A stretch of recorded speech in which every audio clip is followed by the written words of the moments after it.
На колко си години? 53-та набор, така че, но не съм черпил. Майче, направих се, не сте започвал, че не сте тя. Не приблизително, точно. Роден си къде? Аз знам тук. Тук. Тази подробност вече няма кой да питам, защото и майка почина, и татко почина, доколкото знам, тук. Не знам кой измисли прякора фотографа, но е правилно. Сега тук ще кажа една подробност, която малцина знаят.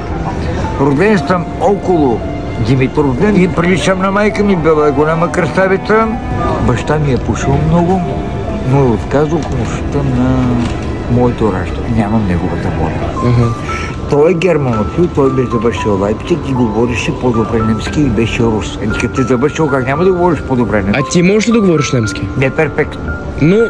Варум денкензи, защо мислите? Избити и не комензи, аз моля вас, елате. Веднага ще ме разберат, че не съм германец, но ще ме разберат. Ти си вече възрастен, мъдър човек. Можеш